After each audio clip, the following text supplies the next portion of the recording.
En el año 800, un rey franco se arrodilló en Roma y fue coronado emperador por el Papa. Aquel gesto no solo simbolizaba el renacimiento de un imperio desaparecido siglos atrás, sino también el nacimiento de una nueva Europa. Su nombre era Carlomagno, guerrero implacable, legislador, protector de la Iglesia y reformador cultural. Carlomagno fue mucho más que un conquistador.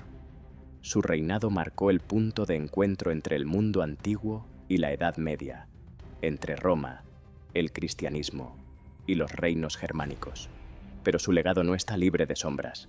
Bajo la imagen del padre de Europa se esconden guerras de conversión forzosa, masacres y un poder cimentado sobre la violencia. Y esta es la historia de Carlomagno.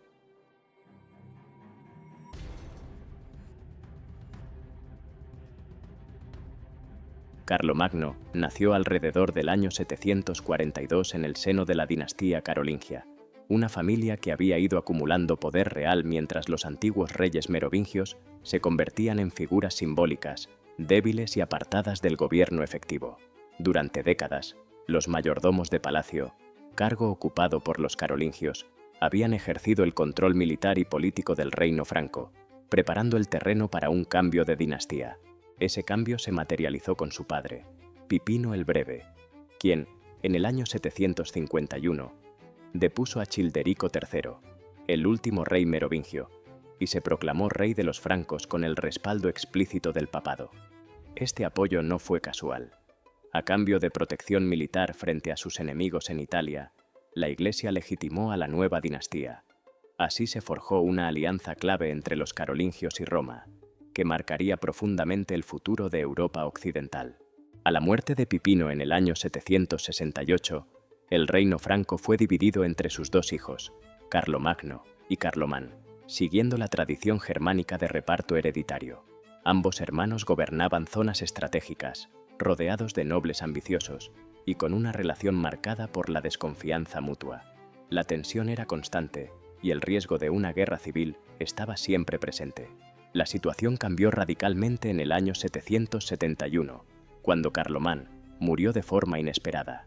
Carlomagno actuó con rapidez para neutralizar cualquier posible reclamación rival y asumió el control absoluto del reino.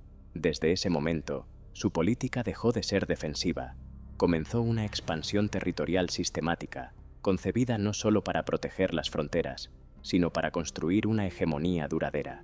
Carlomagno heredó un mundo profundamente fragmentado, con fronteras inestables, pueblos hostiles y una autoridad política frágil. Para él, el orden solo podía imponerse mediante la fuerza, la disciplina y una estructura de poder centralizada, legitimada por la religión. Durante más de 4 décadas de reinado, Carlomagno vivió prácticamente en campaña. Su gobierno fue inseparable de la guerra. Cada año, organizaba expediciones militares que ampliaban o consolidaban las fronteras del reino franco, extendiendo su dominio desde el norte de la península ibérica hasta el corazón de Europa central y desde el Mar del Norte hasta la península italiana. El conflicto más largo y brutal fue el librado contra los sajones, pueblos germánicos que habitaban al este del reino franco. Durante más de 30 años, los sajones resistieron la dominación carolingia, defendiendo no solo su independencia política, sino también sus creencias paganas. La guerra sajona fue una guerra total. Aldeas arrasadas, deportaciones masivas y castigos ejemplares marcaron el conflicto. El episodio más conocido ocurrió en el año 782, cuando, tras una rebelión, Carlomagno ordenó la ejecución de miles de prisioneros sajones en lo que se conoce como la masacre de Verden. La expansión del imperio carolingio estuvo estrechamente vinculada a la conversión forzosa al cristianismo. Rechazar el bautismo equivalía a desafiar al poder imperial. La religión se convirtió así en un elemento central de control y cohesión, pero también de represión. En el año 800, Carlomagno viajó a Roma para apoyar al Papa León III, amenazado por sus enemigos políticos. El día de Navidad, durante una misa solemne en la Basílica de San Pedro, el Papa colocó una corona sobre su cabeza y lo proclamó emperador de los romanos. Aquel acto tuvo un enorme impacto simbólico. Más de 3 siglos después de la caída del Imperio Romano de Occidente, un nuevo emperador reclamaba su legado. La coronación reforzaba una alianza clave: el poder militar de los francos y la autoridad espiritual de la Iglesia. A cambio de protección, el papado legitimaba el dominio de Carlomagno. Sin embargo, este gesto también generó tensiones. El Imperio bizantino, heredero directo de Roma, no reconocía esa coronación. Para Constantinopla, Carlomagno era un usurpador. Aún así, el nuevo imperio carolingio se convirtió en la mayor entidad política de Europa occidental desde la antigüedad. Administrar un territorio tan vasto era un desafío enorme. Carlomagno no gobernaba desde una capital fija, sino que viajaba constantemente, supervisando sus dominios.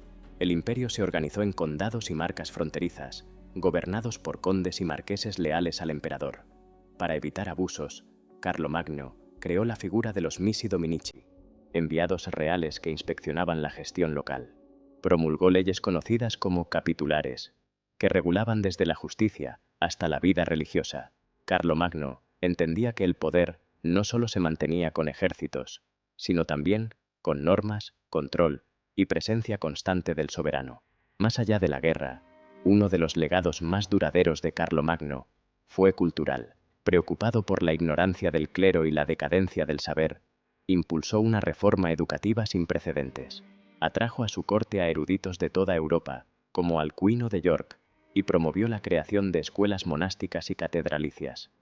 Se copiaron manuscritos, se preservaron textos clásicos y se unificó la escritura, dando origen a la minúscula carolingia. Este esfuerzo, conocido como el Renacimiento carolingio, no fue un renacer comparable al del siglo XV, pero sí evitó que gran parte del conocimiento antiguo se perdiera definitivamente. Paradójicamente, un emperador que apenas sabía escribir entendió el poder del saber como herramienta de gobierno. Carlomagno murió en el año 814, en Aquisgrán. Fue enterrado como emperador, pero su imperio no sobrevivió mucho tiempo intacto. Sus herederos no lograron mantener la unidad, y tras el Tratado de Verdún en 843, el territorio se fragmentó. El legado de Carlomagno es profundamente ambivalente. Fue unificador y conquistador, reformador y represor, protector de la cultura y responsable de matanzas. Durante siglos, reyes y emperadores como Otón I, Federico Barbarroja, Carlos V o Napoleón Bonaparte reclamaron su herencia política y simbólica, presentándose como continuadores del imperio que Carlomagno había forjado. Incluso en la época contemporánea, la Unión Europea ha recuperado su figura como símbolo de una Europa unida, con el premio Carlomagno de Aquisgrán como ejemplo más visible. Carlomagno no creó Europa tal como la conocemos hoy, pero sí estableció una idea poderosa: que el continente podía estar unido bajo una autoridad común. Si el video te gustó, dale me gusta y suscríbete. Nos vemos en el próximo video.